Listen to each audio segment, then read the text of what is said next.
Welcome to the latest edition of the 941 Sports Zone. I'm Spitz. Good to see that my partner is not in the portal, John Massoni. I'm a loyalist. It's hard for me to jump ship. I think I got to stay. So no portal for me. Okay. Speaking of, it looks like DJ Lagway's headed to Baylor. And this is no indictment of Baylor, but there's a hometown scenario with him. His dad played at Baylor. He's a Texas guy, and if he's going to sort of rejuvenate his sort of lackluster beginning of his career, what better place than a spot where you're going to be welcomed with open arms. No one's going to be super critical of you at this point. So because they're not expecting 5 stars to walk in the door all the time. So we'll see how it works out. My hope, though, Rich, is that if let's say he has a better than average year, nothing that's going to, have to write home about, but a better than average year, looks good, that he doesn't jump ship and try to go into the draft. Because I think he was a 3 and done guy at Florida. Maybe that was his path, but I think he's got a lot more to go before he's ready to go to the next level. Even if ever he's ready to go in the next level. Right. We'll talk about some other portal players. We'll also get you ready for the national championship game, although we'll have another podcast before it even starts. We'll talk about what a wild card weekend it was. We've got a lot to discuss here on the 941 Sports Zone, which is presented, as always, by the good folks at Mighty Dog Roofing of Southwest Florida, locally owned, nationally backed.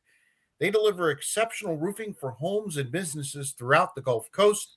941-251-4257 is the number, 941-251-4257.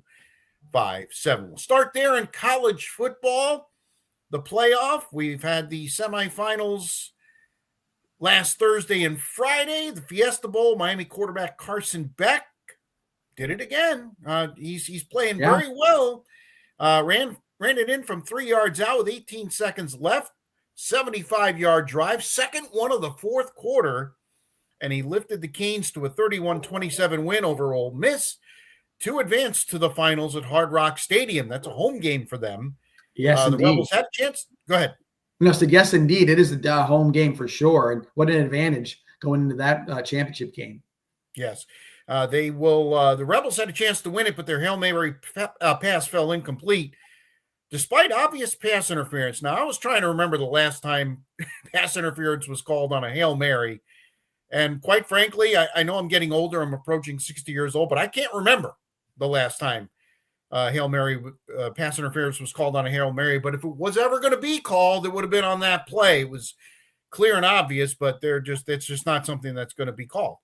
And I will say this too. I thought the throw was a little deep.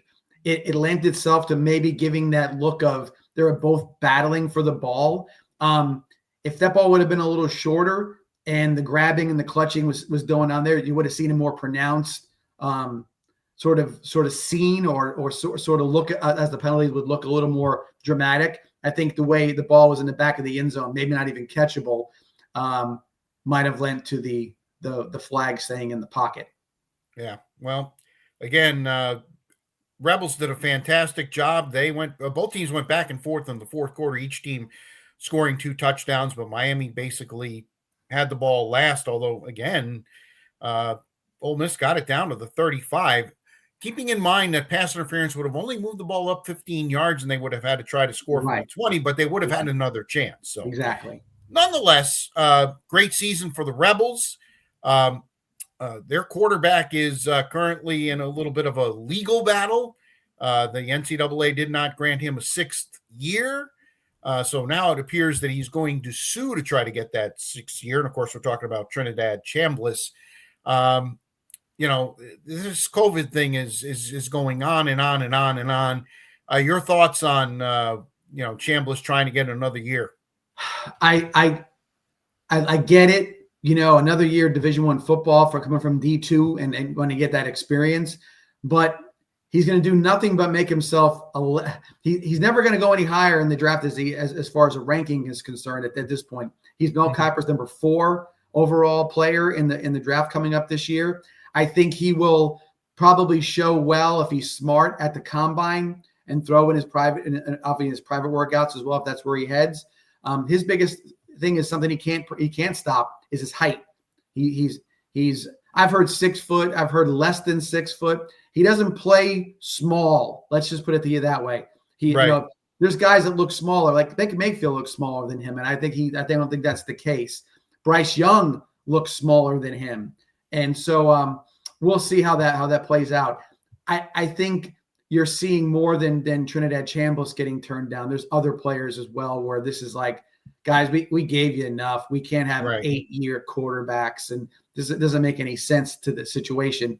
And I do think one of the measurements in regards to how a quarterback's success is out there, we talked about it on our podcast as well, is starts. How many games have you started? Well, D2 is still a starter. Yeah. And you're playing for championships. And I can tell you there's probably no less butterflies in his stomach at Ferris State for the national championship as there was the other night. I think he probably felt the same way.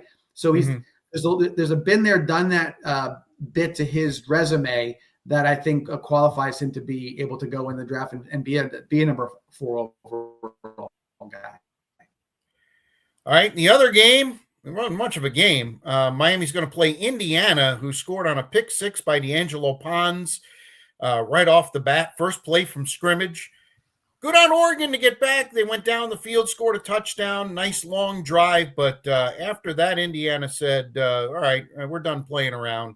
Scored the next 35 points. They led 35-7 at the half en route to a 56-22 win in the Peach Bowl over Oregon. Second straight year Oregon's been blown out of the playoffs. That's got to be a bit concerning if you're Dan Lanning and the Ducks. But the Indiana story continues. Fernando Mendoza, 5 touchdown passes, 3 incompletions.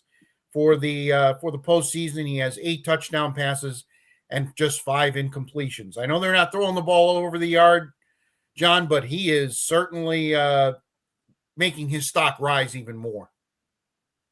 Week after week, down after down, however you want to put it, he has shown that he is a well-rounded number 1 draft pick in the draft guy coming out this year. 6'5". I didn't think he was that tall. Right. I heard 6'5". I was like, whoa, wait a second. He's definitely put on a lot of strength, weight, if you want to call it that. You know, he looks the part. He can move, and I like how he runs. And I'm not a big quarterback running guy, but in this day and age, you got to get out of the pocket and make plays on some chances. And he makes plays. He plays smart. There's to me, everything you've seen it come out of his mouth has showed nothing but a high character, for him as well. So, I mean, that kid is showing up in 1 year and really proven himself to be Heisman Trophy worthy and number 1 overall pick worthy. And so I think, yes, Indiana, I kind of felt it in this Oregon game. I'm not, Oregon's style of play doesn't bode well in against some teams. Although the Big Ten overall is supposed to be a sort of 3 yards on a cloud of dust kind of conference. Right. Indiana has taken it to a different level by not only being strong along the line of scrimmage, but gosh, the guys that are run in the backfield and catching passes are physically prepared to play anybody. They can beat you physically. They can run with you. They can do it all. And I think we might have mentioned this last week, but I know I mentioned it with some beers with some people over the weekend. Fernando Mendoza, I mean, he is how do I put this properly to put it in the proper context? He's more than the whole package at this point. And I just like I said, I just think that he is is going to be hard to stop. I don't see anybody getting in his way at this point, even though he does have to go play Miami in Miami. Yeah. Interesting. The look ahead line on that game was 5.5. After the brutal beatdown, it went up to 7.5, and it's 8 as we speak here on Monday afternoon. And I think it's only going to go up. I know Miami's playing at home. I know Miami's done a tremendous job in the playoff. especially defensively. Although Ole Miss definitely exposed them a little bit, and they also made them. They had a couple of really big drives.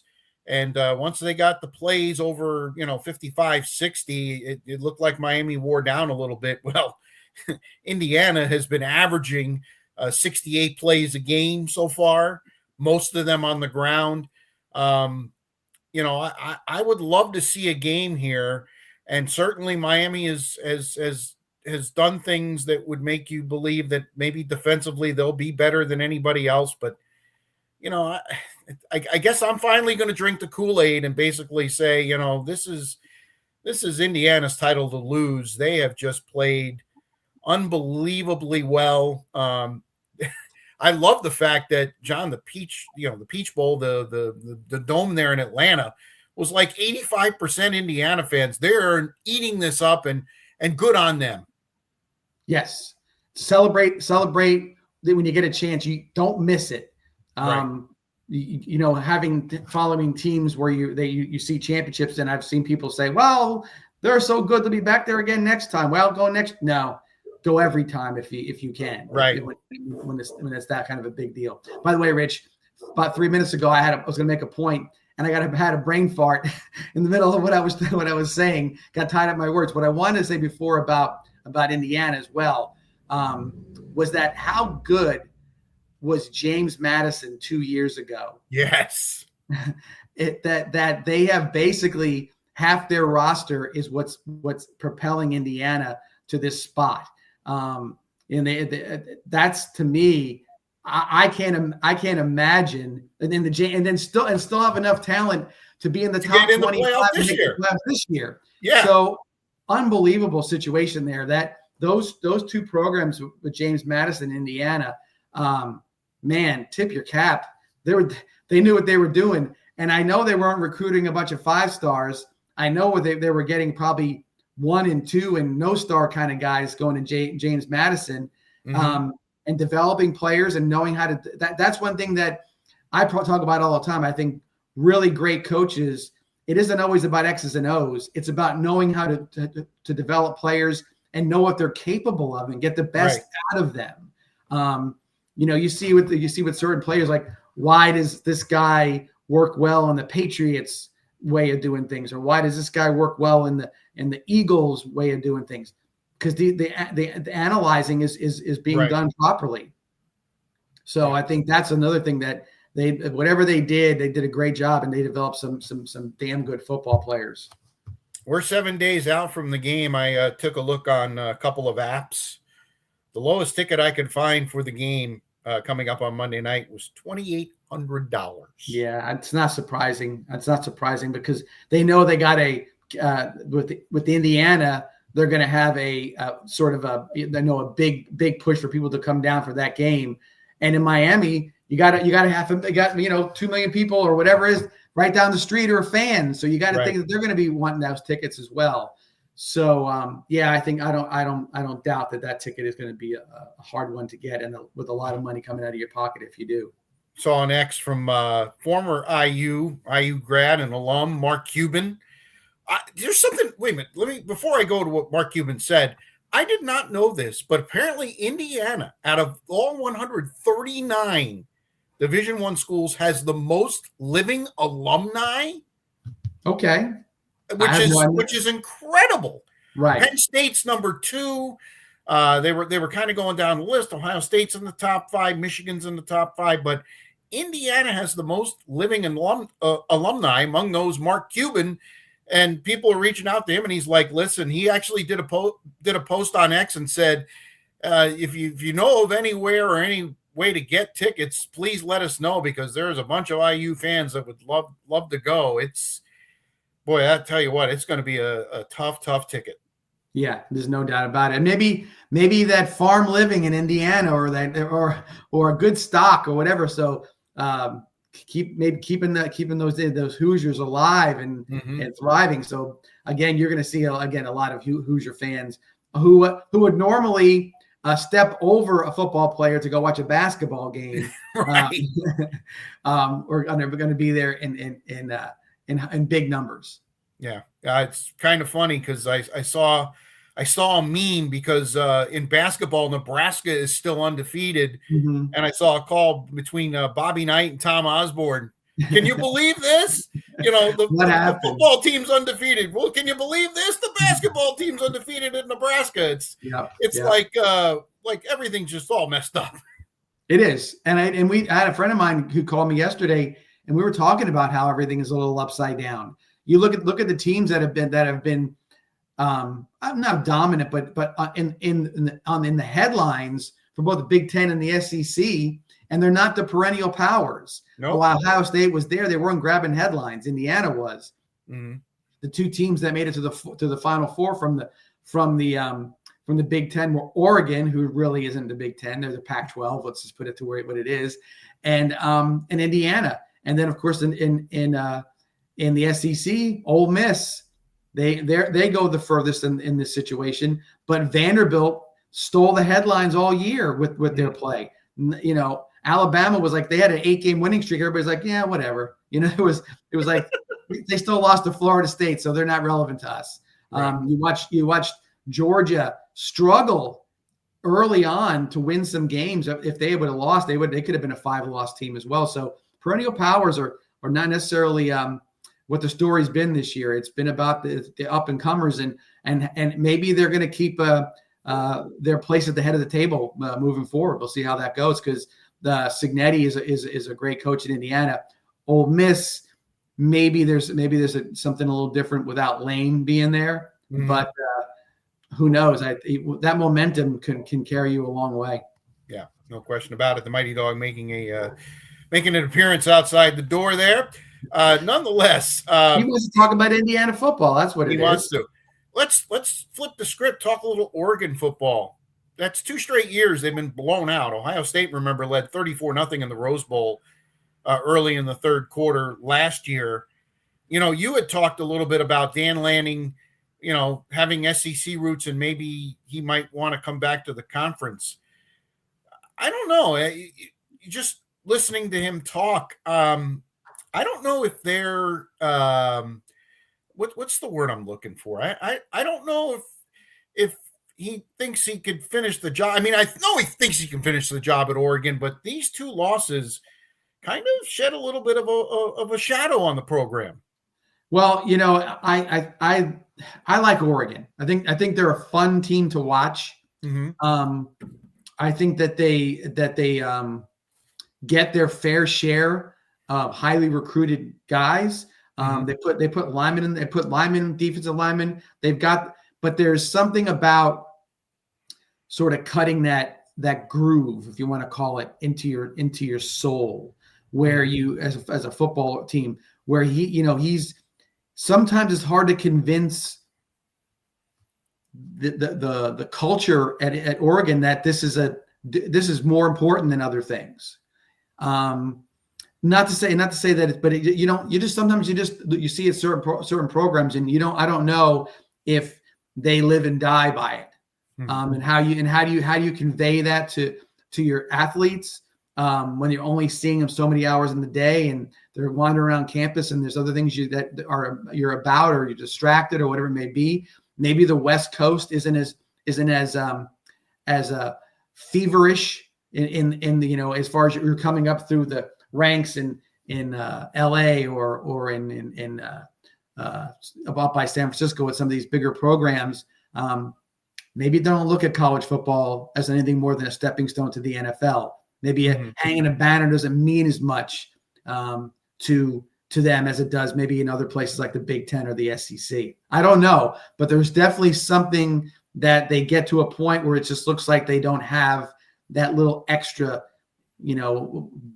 want to in some of those things. And I'm maybe making a lot out of nothing. Maybe Oregon comes out next year and they look great. Dante Moore comes back and he looks like he's a world beater next year. He doesn't go into the draft this year. Who knows? It's hard to say, but you can definitely see there's some struggles when it comes to some of these games where Oregon just doesn't seem like have it in them to go after it. It's interesting you mentioned Dante Moore. I saw a couple of pieces, one by, I think it was Kurt Warner, the other one by I think it was Kirk Herbstreit, both would tell him to go into the NFL, go now, for a couple of reasons.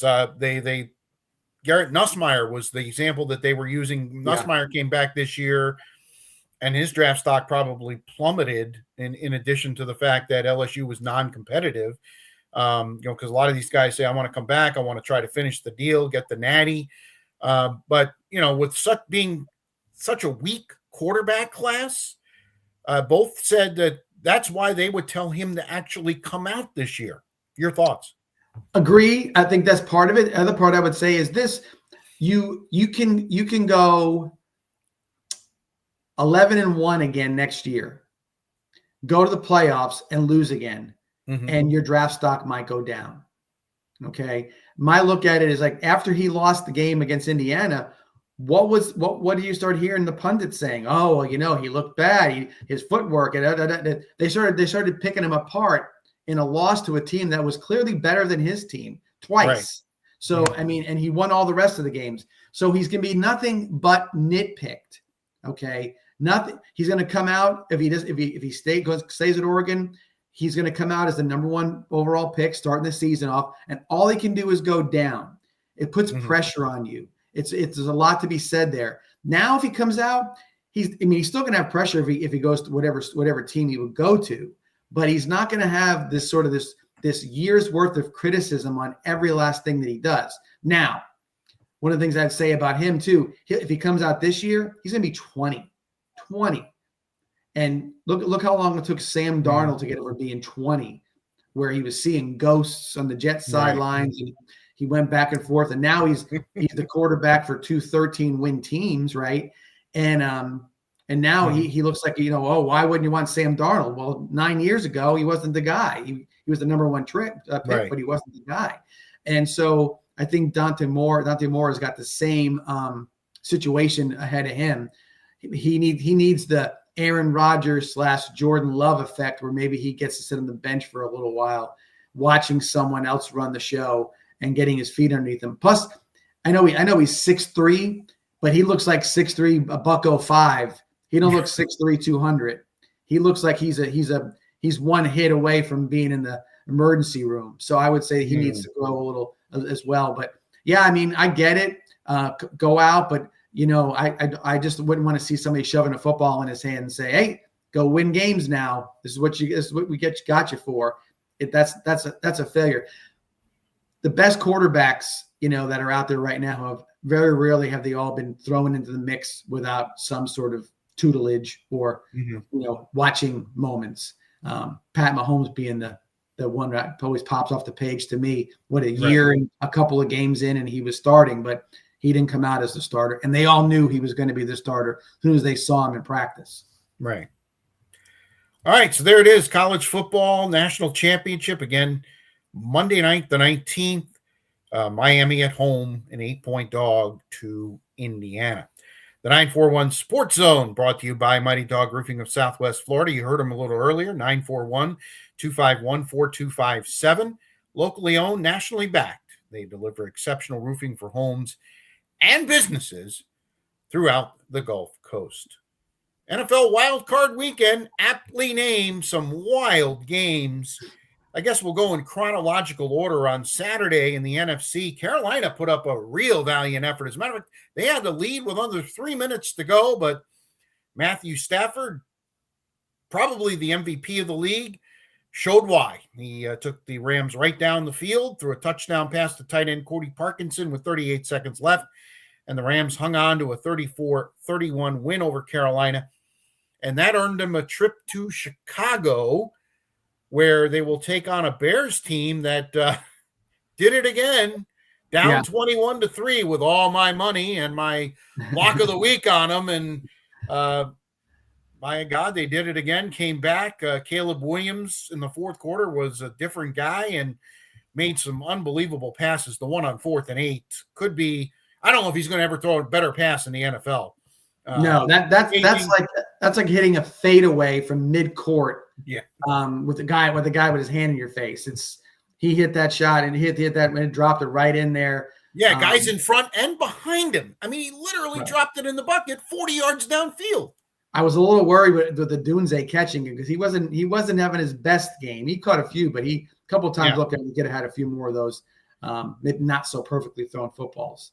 All right, let's Rams first. I've been kind of dubious on them. I thought they struggled down the stretch, and I thought they struggled in this game. They're still the Super Bowl favorite, or at least one of the two, along with Seattle.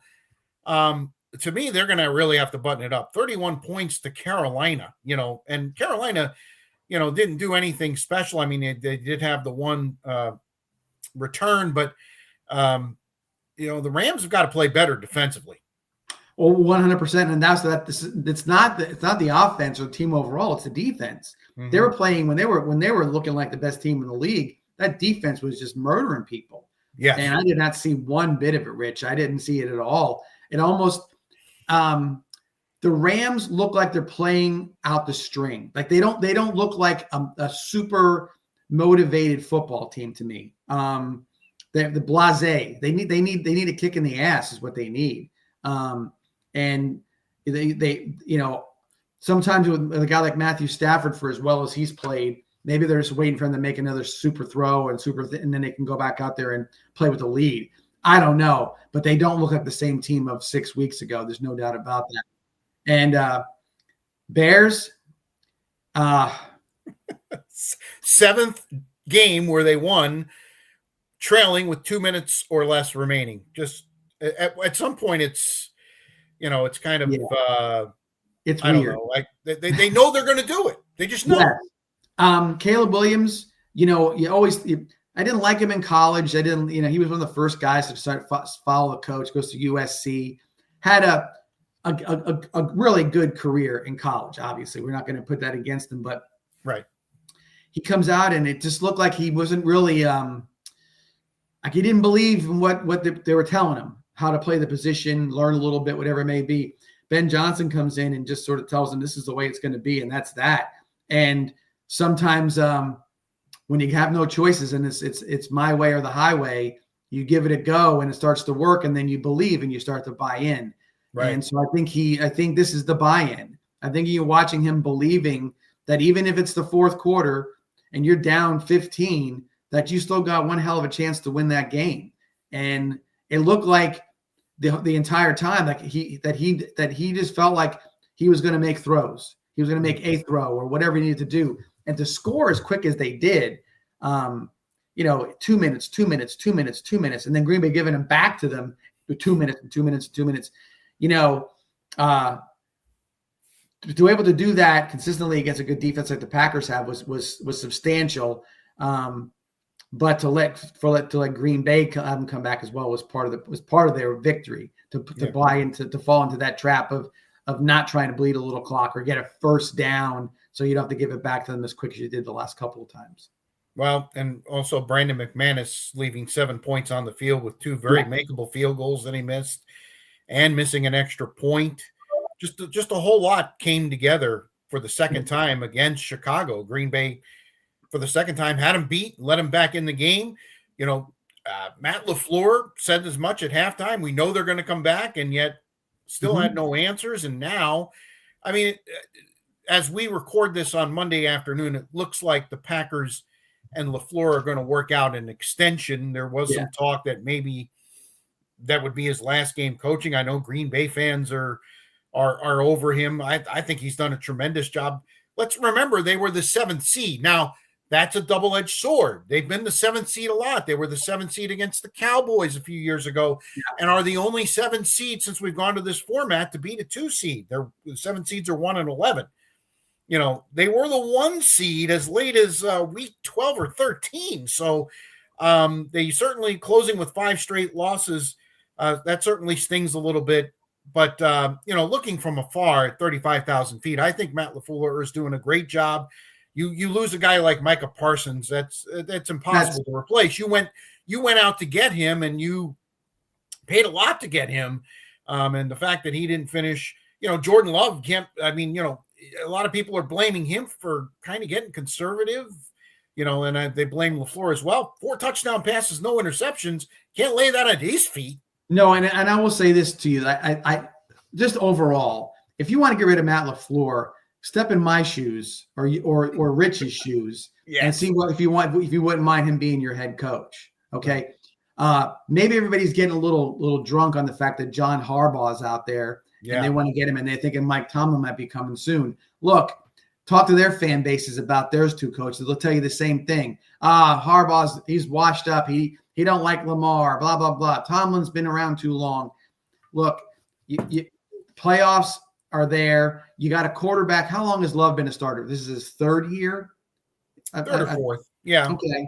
So still young, still very young. Still young. You've got a stable of wide receivers, young wide receivers. Yep. Got a good tight end. The defensive, good offensive line. Josh Jacobs is a workhorse. Mm-hmm. He reminds me of Frank Gore, that guy that just runs and still can still get you a 50-yarder if you need one, and he can get you the 1-inch one if you need it as well. They're set up to be good. Hey, they just got caught in the undertow. I will say this: trying to settle for field goals in 10-degree weather in the wind in Chicago. It's called the Windy City for a reason. Okay. Yeah. And you try to, that's a lot of pressure. That football, man, how shiny does that football look in these cold games? And know what that means? It's slick. It's hard as a rock. So you can't look and say that a field goal is a foregone conclusion. That's not in those conditions at night in that stadium. No way, no how. So I will say that, yes, maybe a bit too conservative, maybe a touchdown on the board instead of kicking a field goal would have been better. But again, it wasn't one side of the ball. It was a total team failure in my opinion. And I don't know if the coach should take that much of the blame in that situation. Now, like I said, I think cooler heads are prevailing now, and I think, again, we could come back next week and he could be on the market. But all indications point towards the Packers and he working out some sort of extension. So an interesting thing, and this is going to come up a little later on in the show. Yeah. Both these teams played on Saturday, and yet they're going to play on Sunday, which makes absolutely no sense. You got San Francisco, and we'll get into them in just a second, playing on a very short week. You got Buffalo playing on a short week. The NFL's got to get a grip on things. They're trying to fit round holes into square pegs when it comes to the TV deal. You're going to get the viewers no matter what, okay? Right. No matter where you place ththese games. 4:30 and 8 on Saturday, 3 and 6:30 on Sunday are all really prime spots. The fact that this game should be played on a Saturday. Well, this is almost what's bugging me today. It is how much, not so much this, but how much the TV contracts in both pro football and college football dictate a lot of what happens in regards to, like I said, game scheduling, you name it. The narratives that are out there are created by the networks. I mean, ESPN, they can't get enough programs and shows and pundits and analysts, you name it, to have to talk about the same thing over and over again. They're just trying to load themselves up with different football stuff. And while, mind you, it's great content a lot of times, and it is what everybody wants to hear. It can't dictate some of the things that are happening. You know what I'm saying? And part of this also is part of what's bugging me as well is how the league falls in love with certain things that they don't need to, and sometimes it has a direct effect on the game itself. Right. The game is in totality, but individual games and teams as well. So I think that there's got to be something where the commissioner, I know his job is to market the NFL and to put money in the owner's pockets and his own pockets as well. But there's got to be something where where a little more common sense is used in some of these situations. And you're right, shouldn't be coming back on that or that much of an early situation. Really shouldn't. Well, yeah, they're going to get an extra day, and other teams are not. The San Francisco 49ers went into Philadelphia. They were already shorthanded. George Kittle gets hurt early in the game. Looks like he tore an Achilles. Man, that's a tough one to come back. Well, it really is. And he's been injured a lot of the year, and he's come back. And he really is a warrior. And just, to see when they slowed down the replay, you could clearly see his right leg was just vibrating. And that's your classic Achilles. But give it to the 49ers. Give it up to them. They kept playing. Philadelphia, to their detriment, didn't put them away. They let the 49ers hang around. They called a brilliant play on the double reverse pass, which Christian McCaffrey made a Willie Mays type catch. Yeah, and that was a running back, not a wide receiver, folks. That was one hell of a catch. And then Brock Purdy hits him late in the game, under 3 minutes to go, and the defense stands 23-19 the final. The defending champs are out. They've been leaking oil all year, and it finally came back to bite them in the butt. There's something about the Eagles that I sort of like, and I'm not a big. Uniforms? No. I have enough green uniform teams I like enough. I'm looking for different colors, but okay. But there was something about the team that there's sort of they're fun to watch. There's a lot of sort of subsets of what's going on all over the place. They got there's a lot of things that just that they're kind of fun and intriguing to watch. And I was a little disappointed in them losing yesterday. I put a lot of I thought the 49ers a couple years ago were good. I thought that Shanahan was going to get his retribution, so to speak, for what happened with the Falcons and the Patriots game. But I don't know. They just there's something weird about them. I got a feeling that they're going to just come up have a crappy game this week. I think they're going to just lay an egg. I don't know why I feel like it, but that's sort of seems how they're at. They come out uninspired sometimes. Sometimes it almost looks like Shanahan doesn't really talk to the team. Like he's sort of like the conductor. You know what I mean? The orchestra's all ready to go, and he comes out and taps his thing and says, "Okay, now give me my wand, and I'm going to go call plays, and you guys got to figure it out." And just to me, that's how it comes across to me.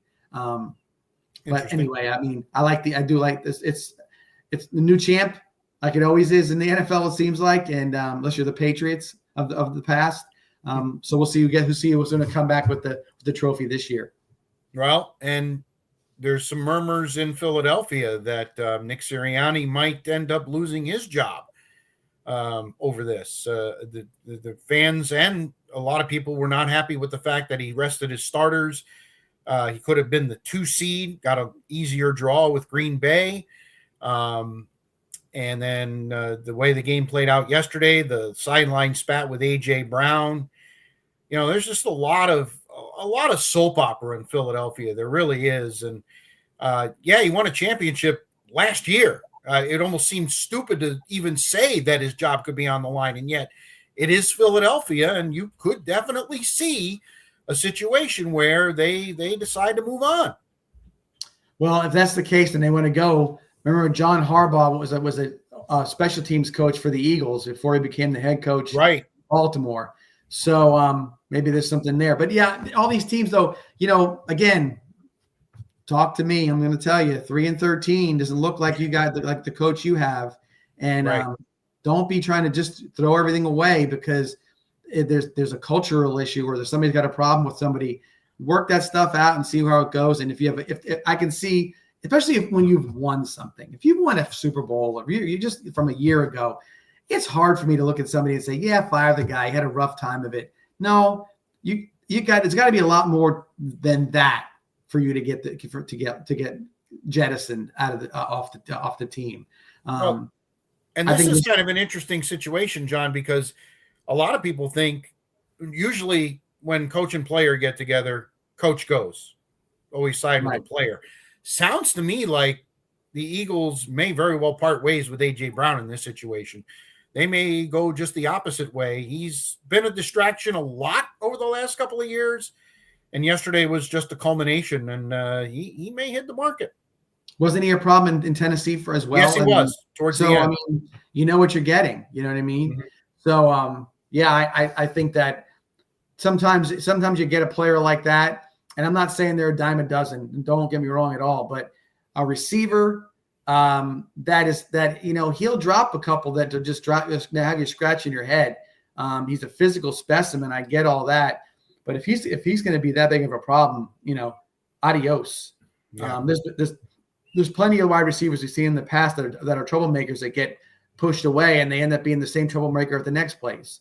Look at the Cowboys.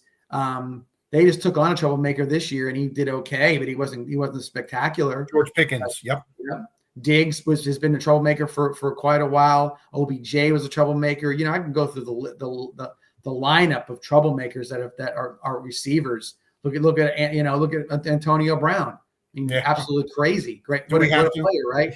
But nonetheless, nobody after they left, nobody was like, "Oh God, we're not going to win because we don't have that guy." That kind of situation. So I think there's something to it. If he's the problem, then let's get him out of there. All right, the lines are out for the two NFC games.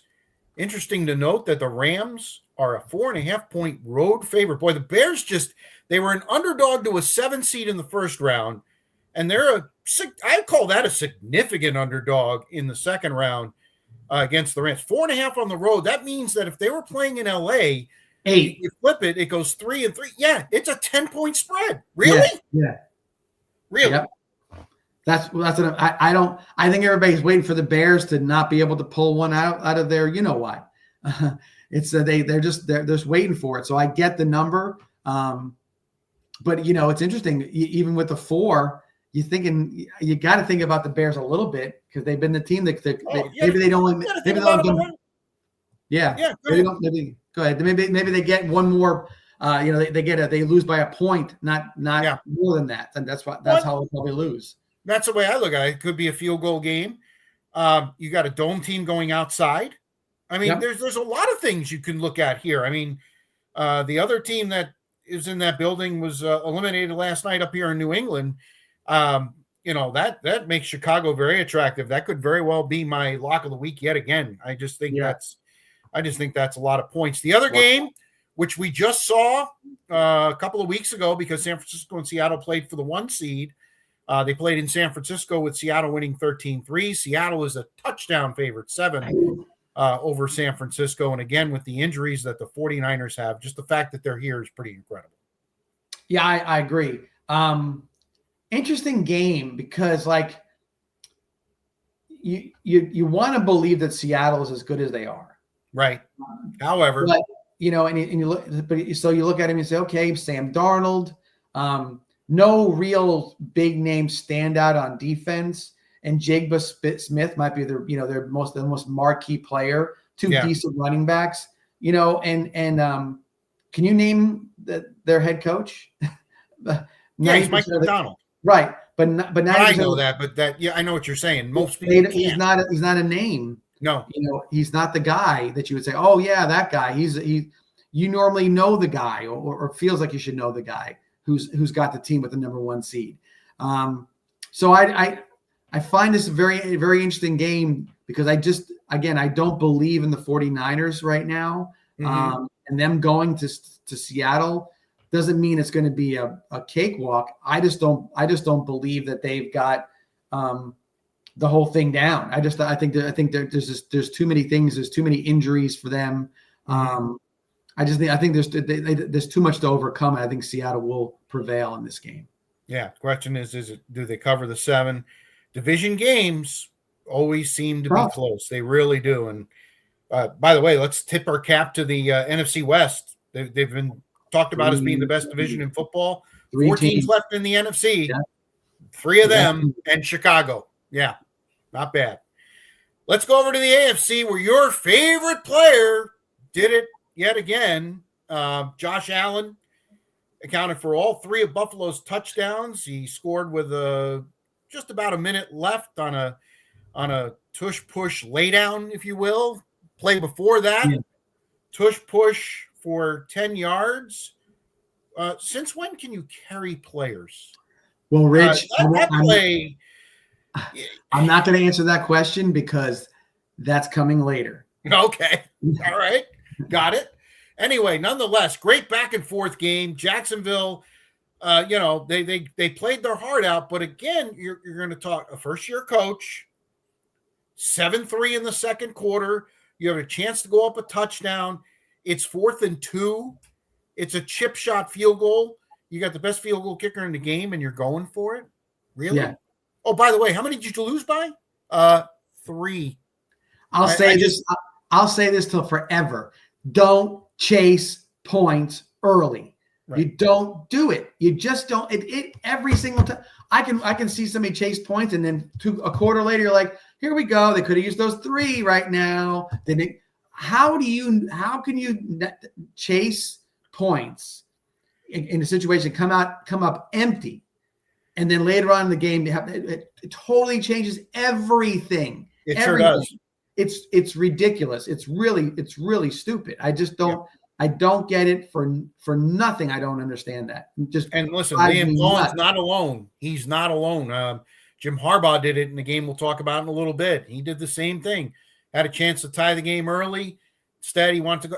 I don't understand when the field goal. First of all, kickers are as good as they've ever been. It's like automatic for inside of 50, and for some guys, inside of 60.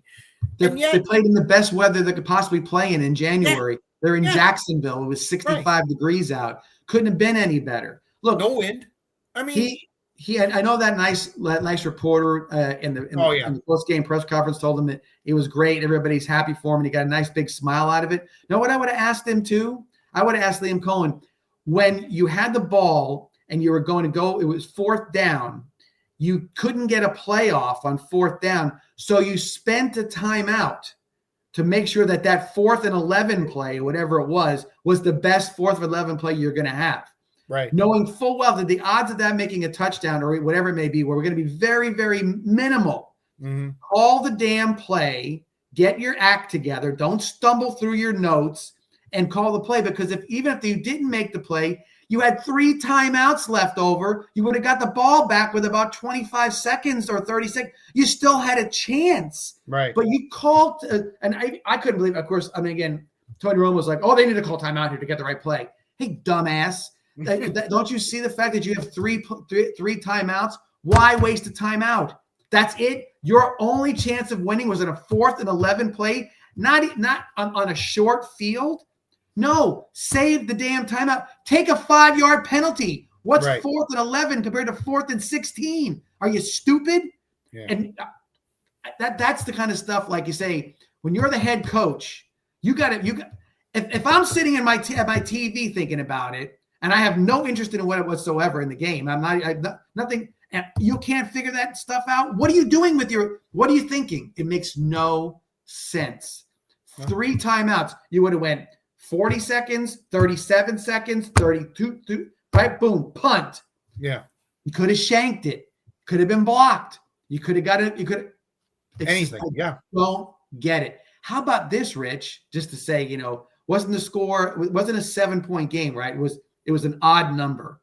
Wasn't I think it was 3. Kick the field goal and tried for an onside kick. And then there's multiple ways, but to waste the timeout, to keep them all that time and then waste it because you can't figure out what you want to do. Right. I'm sorry. I don't know. It's an inexperienced coach, John. He's just, it's first rodeo. But they love Jackson now. At least one Blady does. That's great. So the Bills advance as the 6th seed. Both 6 seeds winning, by the way. That's pretty impressive. We've had 6 seeds win the Super Bowl. Yes. So, that's kind of a magic number, but they're the 6th seed. The other AFC game was late last night, very late if you're up in New England, and then put a snoozer on top of that. And woof, baby. I watched it was a hard watch. I watched it this morning to see what I missed when I dozed off. I didn't miss much, but nonetheless, the Patriots defense came to play. Justin Herbert, I'm beginning to think maybe he's not the answer. And if he is, I don't know what the question is for the Chargers, but he didn't play well, took full responsibility, and that's fantastic. But anybody with 2 eyes could see that. 16-3 to final. New England moves on as the 2 seed. They're going to play at home Mike Vrabel and the magic carpet ride continues.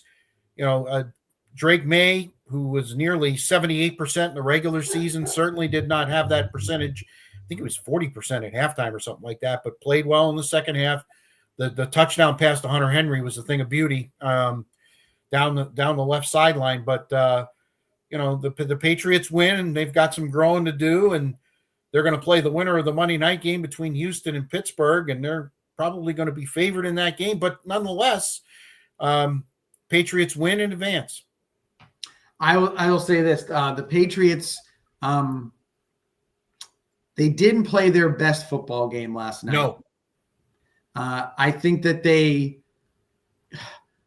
sometimes Jim Harbaugh has a good way of sort of making the game the way he wants it ugly. to be. Yes. Ugly. He turned it ugly, and it sort of fell into that scenario. I'm not saying Vrabel took the bait, but nonetheless, it became one of those, like, I don't want to make a mistake if you don't want to make a mistake, and I don't want to do this kind of a football game. Right. You're right about San Diego, about Herbert. I don't know. The jury's out on him, and the jury's out on the guy who looks a lot like him and has the same thing, and that's Trevor Lawrence. I'm not 100% convinced as to what his moxie is. You watch him play, he's athletic. They both of them are athletic. Very athletic. Just seems to be there's just a little bit of something that's just not quite there. They'll make a throw, you're like, wow, that's the first interception go back to the Buffalo game. The first interception by Trevor Lawrence. You're like, what in the world are you looking at, dude? Yeah. So I just think that there's intangibles to those to the really great ones, and I don't know if I see the intangibles. Now, look, could it be that they're sort of being hindered by their coaching in some cases? I don't know. Play calling can be an issue. I don't know if that's the case. In the case of Lawrence, he's had 3 coaches in the last couple of years. Yeah. Herbert's got a Jim Harbaugh guy. Jim Harbaugh comes in. They had offensive line. They had 2 starters out. Yeah. It showed last night. 6 sacks by the Patriots. I'm not ready to give up on either one of them. I just don't know if there's, if do you walk into a game against either one of those guys and you're shaking in your boots? No. I think you respect their talent, but I don't think you're overly worried about what they're going to do to you when it comes to the game itself. All right. So New England, again, will play the winner of the Monday night game between Houston and Pittsburgh. They played Pittsburgh early in the season, week 3, and turned the ball over 5 times in a 21-14 loss. They didn't lose for a long time after that. They ended up losing only one more game because that made them 1-2. They didn't get a chance to play Houston as of yet. The other game is Buffalo at Denver. I know you probably looked at the notes, but I was shocked. Buffalo is actually favored in that game. Not surprised. Not surprised. Okay. No, because everybody gushes over Josh Allen. Except you. Tony Romo called him Superman yesterday. Yeah. Jim Nantz took the bait. All this different stuff. I hear it. I get it. But look, Josh Allen being is a good football player. He's a great football player for that matter. But his weakness right now is Sean McDermott. And so if you're going to give me Sean McDermott versus Sean Payton, I'm taking Sean Payton all day. Okay. If you're going to tell me that you got to depend on a Bosa to be the guy rushing you when a Bosa only can play 4 plays a game because they're made of balsa wood, and so you're looking at that's where the pressure's going to come. Look, he's going to call plays. They're going to give Bo Nix a chance to do well. He's not going to do a lot of that, a lot of stuff to make it bad for him, so to speak. I think the overall team, Denver, is better. They're across the board. There's consistency. There's all they. If you were doing the old, like we talked before, the old CBS, give me the thing and the check marks down the thing. Yes, I think Denver wins all the checks except for 1, maybe 2, and that's about it. So I think that while everybody's is enamored and in love with Buffalo, don't bet on. Don't be. I understand where the points are, but don't bet on that. I'm not sold on that one bit. By the way, the Texans are favored by 3 on the road at Pittsburgh, even though I'm going to throw a couple of facts at you. They've never won a road playoff game in the history of their franchise, as long as they've been the Houston Texans, if you will. And Pittsburgh's never lost a Monday night game under Mike Tomlin and haven't lost 1-0.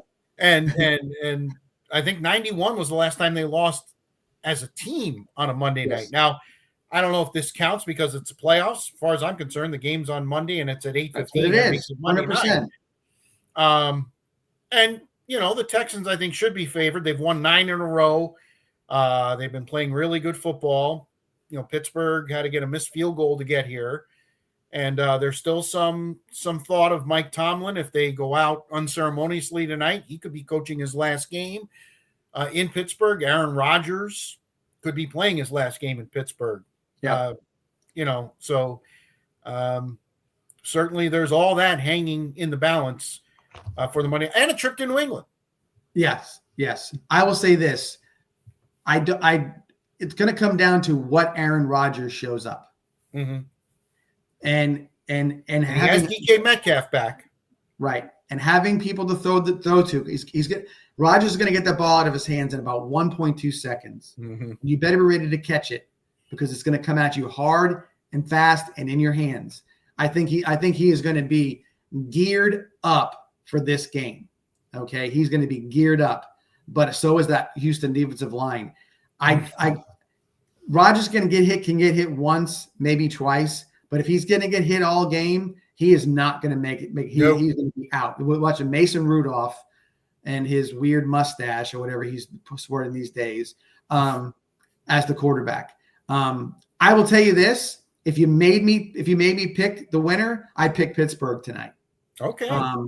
I think there's something nostalgic. I think it's not just winner for Rodgers. I think it's winner for Tomlin. And being at home in Pittsburgh, that crowd's going to be insane. And look, we can talk about the defense all you want, but you don't know what CJ Stroud's going to bring you. You just really don't. Even this year, he was out for a number of games. He was my backup fantasy football quarterback, so I kind of know his numbers. They were not very good. They were okay. They definitely were winning with defense. So you have two sides of the ball. So you have a crappy offense or not the best offense in the world going against a pretty good defense in Pittsburgh, like always at home. And then you have a really good defensive line defense with Houston going against an all-timer in Aaron Rodgers with some decent players to throw to.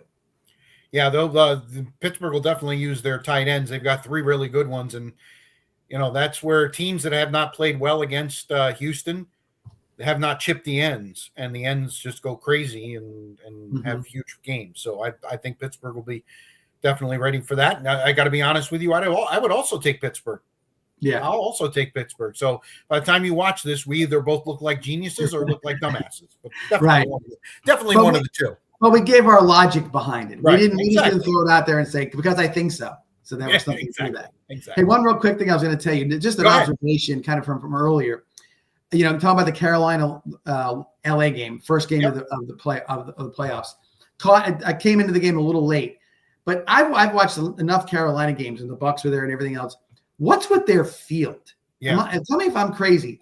It looks like a field. Remember watching like Billy Sims highlights from Oklahoma in the 1970s, or where the field looked like it looked ratty. The markings were terrible. I mean, it was one of the worst looking fields I've ever seen in a day and age where fields, they have laser lights that coming out of it and everything else. That looked like something like you got to be embarrassed by that. That was terrible. Well, there might have been a little bit of mayonnaise left over from the Duke's Mayo Bowl that was played there earlier. Yeah, they didn't do anything to fluff that stadium up with anything other than they didn't throw any mayo on it. That's for sure. No. That's an interesting observation. It would look terrible. I'm like, what am I watching? I was watching a weird practice. The way that it looked like the practice field, it was terrible. Yeah, not good.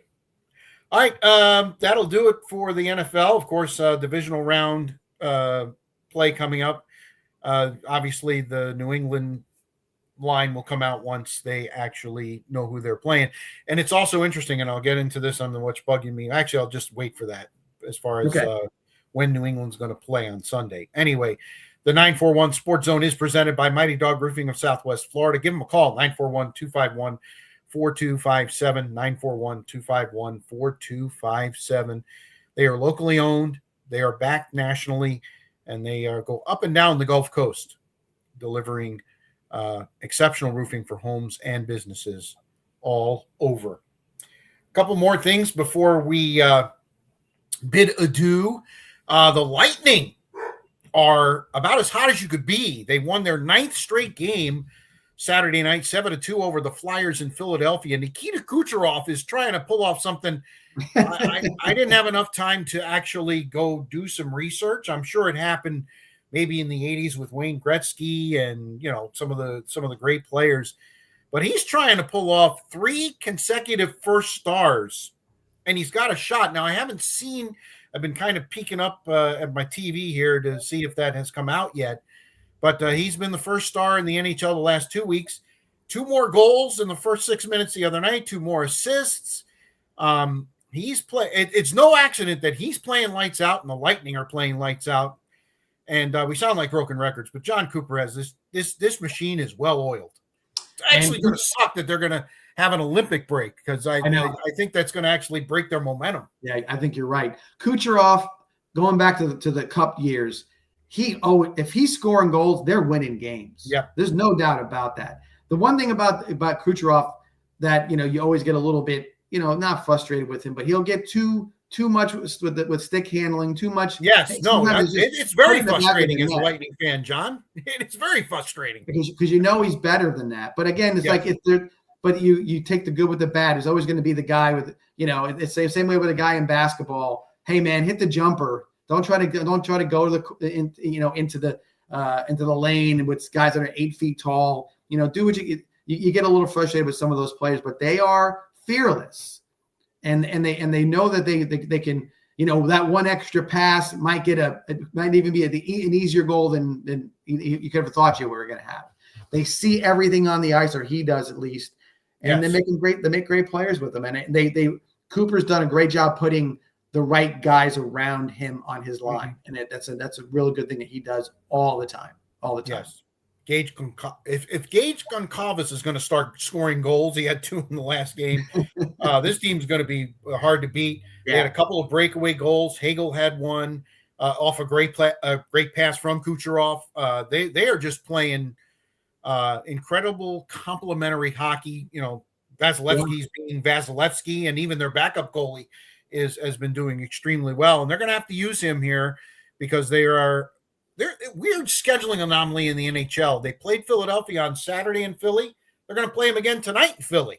Yeah. And then they're going to go to Pittsburgh tomorrow night. So back-to-back games.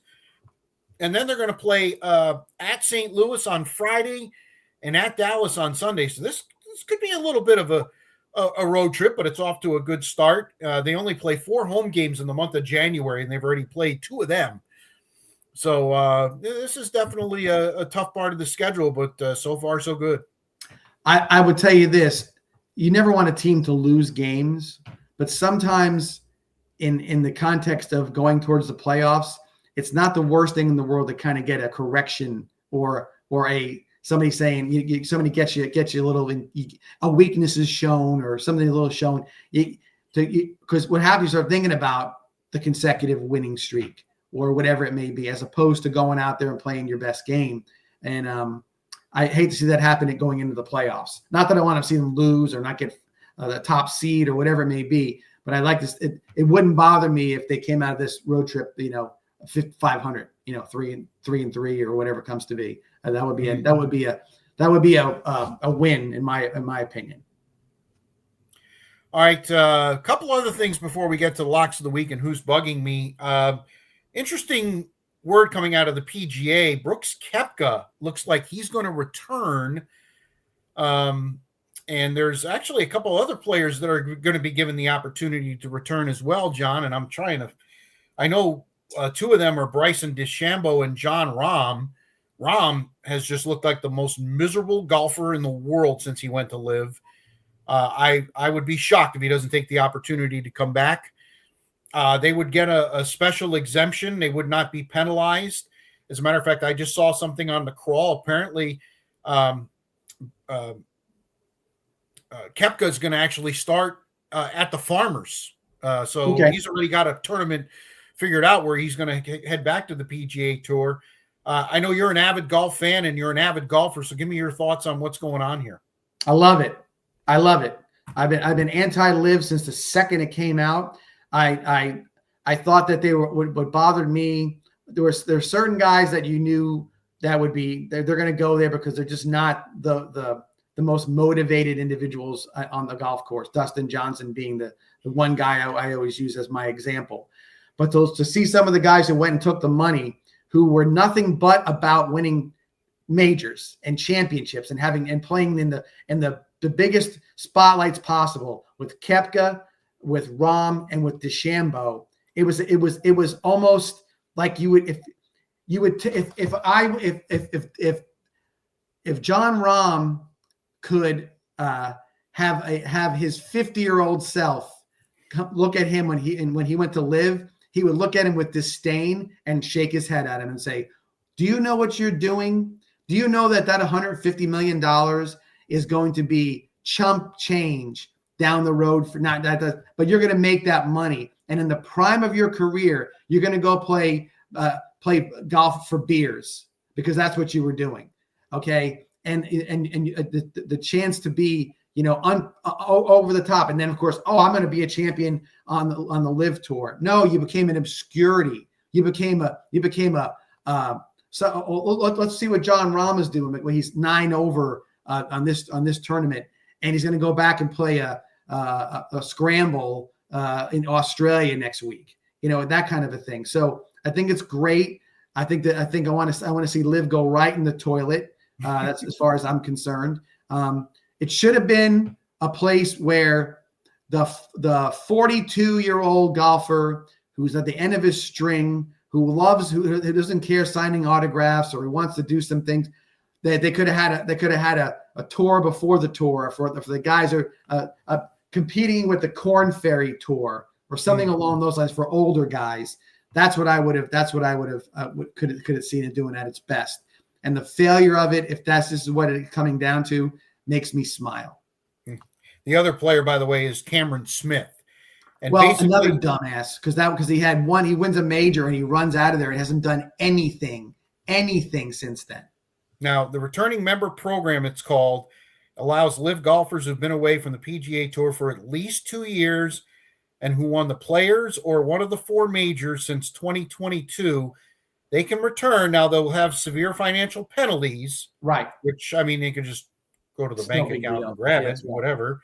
And they have until February 2nd to make this decision, the other 3, Bryson, Rahm, and Cameron Smith. And as I mentioned, it looks like Koepka is already committed not only to the Farmers, but you're going to see him. I'm not going Waste Management year. Phoenix Open. I'm not going. Oh, you're not going this year? No. What?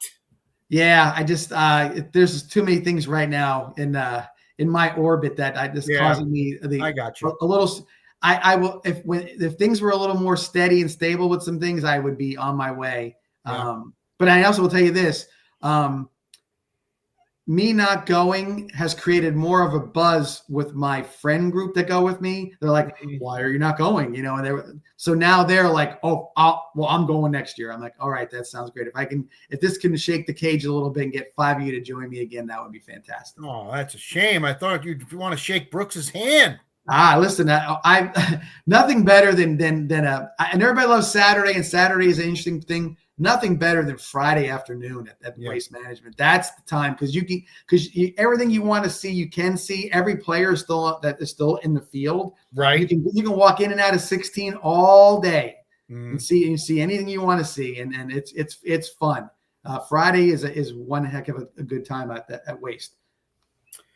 All right, let's go to the locks of the week. We both won, as we mentioned earlier. I took the Bears as a home dog. I'm now 9-7. John, nice record, 10-6. After Indiana took you to the finish line. Respectable now. Something a little respectable. Well, it's not only respectable. You're covering the juice as That's well. What I mean. You got to win 55% to cover the juice.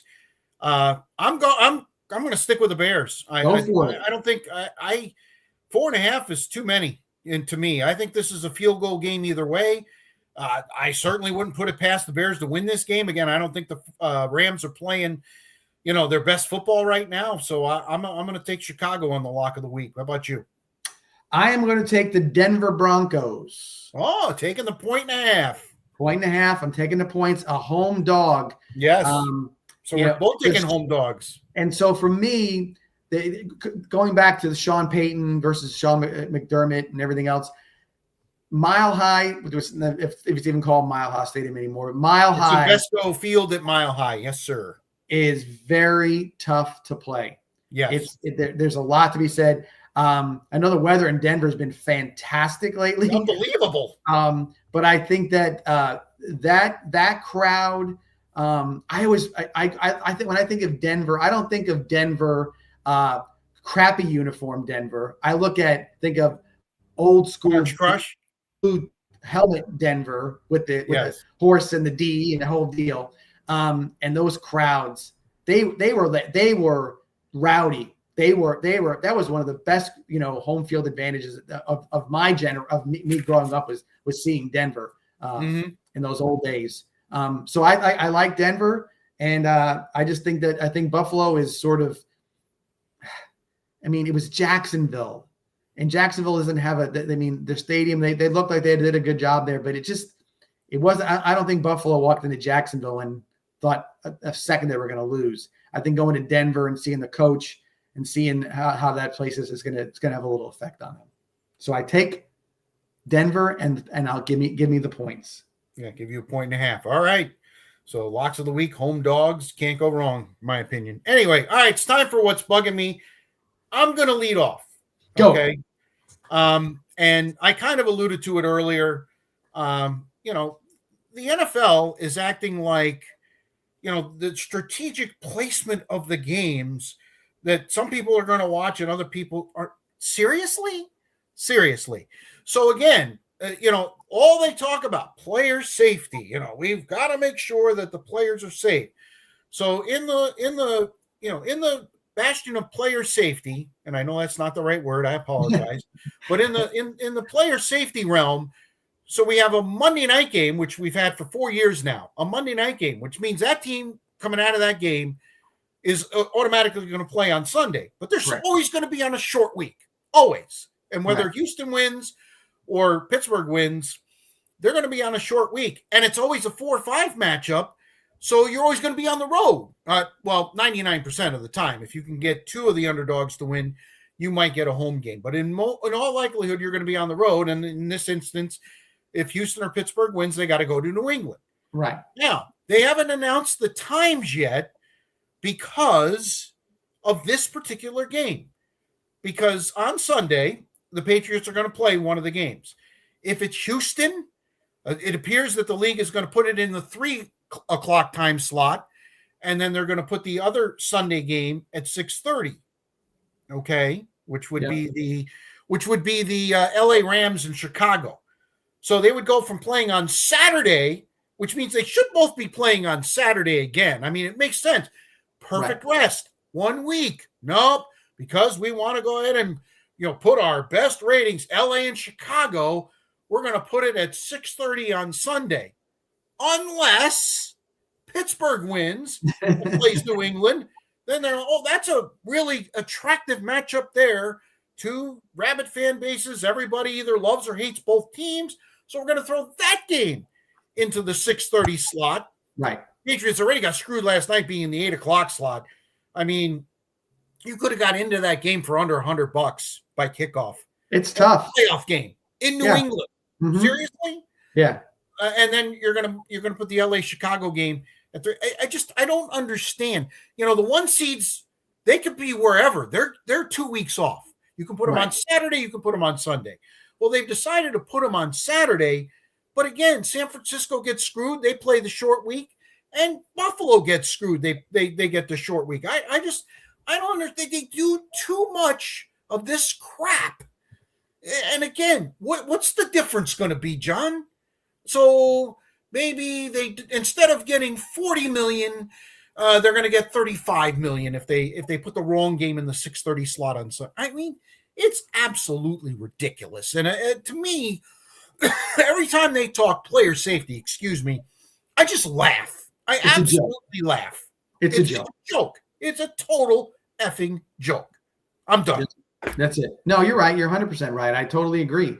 And by the way, in this part of the playoffs, when you're here at this time, when you know there's a game early on Saturday and a late on early late, it doesn't matter who's playing. No, it does not matter at all. What you should be worried about, like you said, is who's getting screwed over the time and everything else, or the lack of practice or recovery or whatever it is.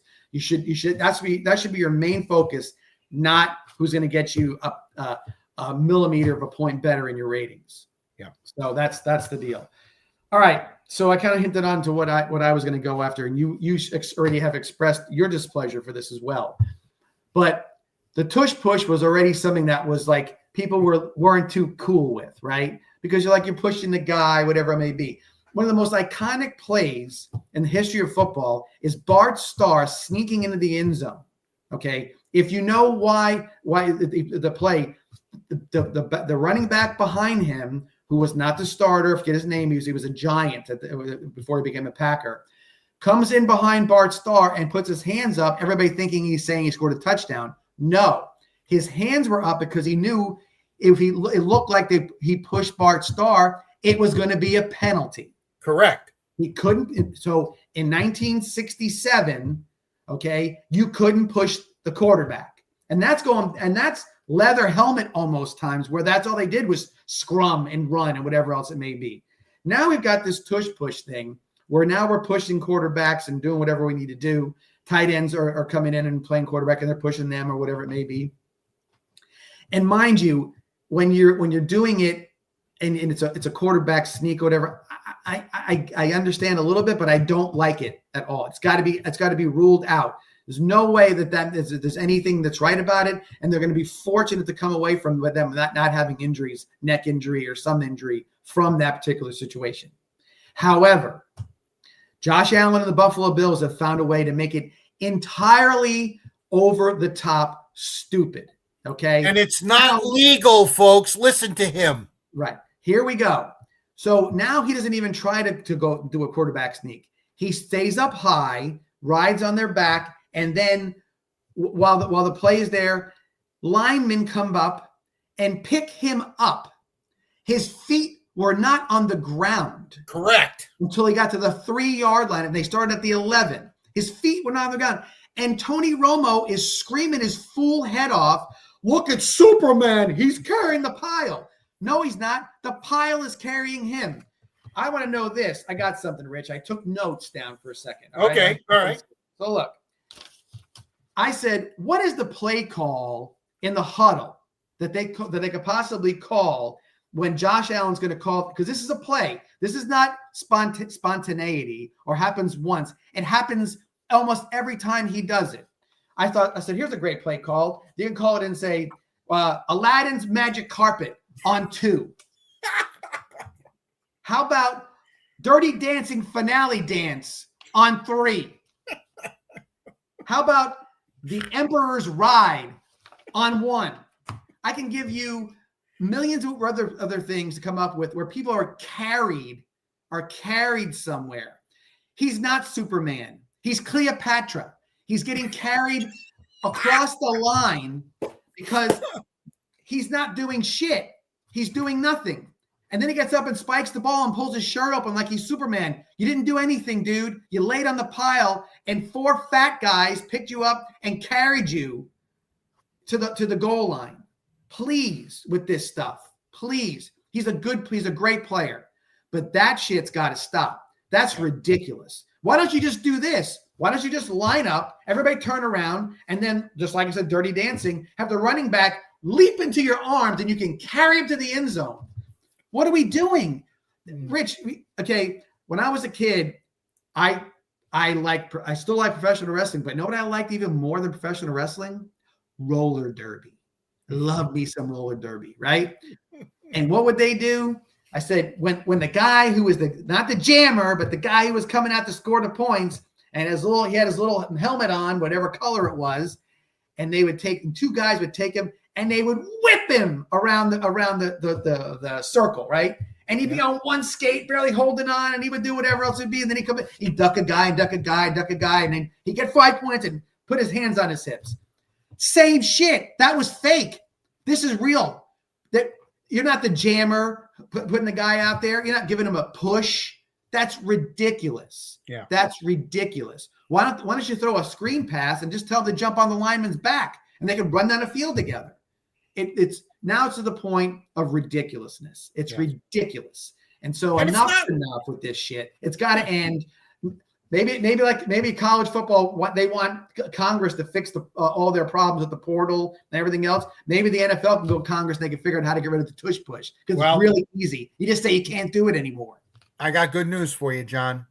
It almost passed last year, banning the tush push, and I think it will this year. I really do. I think, especially if we have any more plays like that. Now, you have New York that could buzz in and say, hey, that wasn't a legal play. It was not a legal play. The first 3 yards were, absolutely. He busted his butt and got first down. But the last 6 yards, and I mean, they originally called it a touchdown for crying out loud. Right. Which obviously it wasn't, and replay did buzz in for that. But why didn't replay buzz in and say, hey, that's not a legal play? It's not. Even the tush push, technically, you still are not supposed to be able to push somebody from behind. So I think what it is, Rich, and my opinions are why I even use the roller derby example is that sometimes we get too enamored with certain players doing certain things. He'll get the basketball is famous for, hey, that's Michael Jordan. He can't commit fouls and he never misses a shot unless somebody hits him on the elbow. So you sound like a Knicks fan.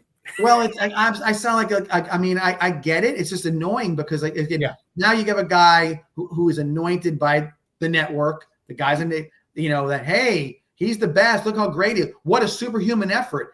When you're watching the slow play and he's getting carried, why don't you say, hey, I misread that. He really didn't do anything. They carried him there, but he's still a great player. They won't do it. Right. And I think sometimes everybody gets caught up in it. And was he trying to run? Look, he didn't do it. He got lifted in the air just only for a few seconds. But no, don't make what it is when you see it.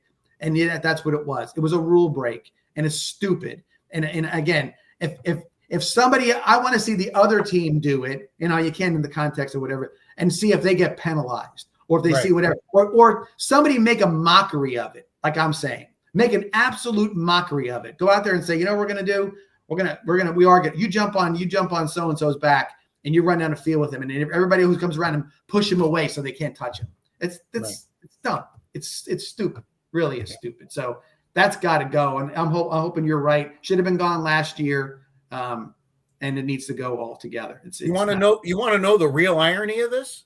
What's that? Buffalo actually voted to end it. Yeah.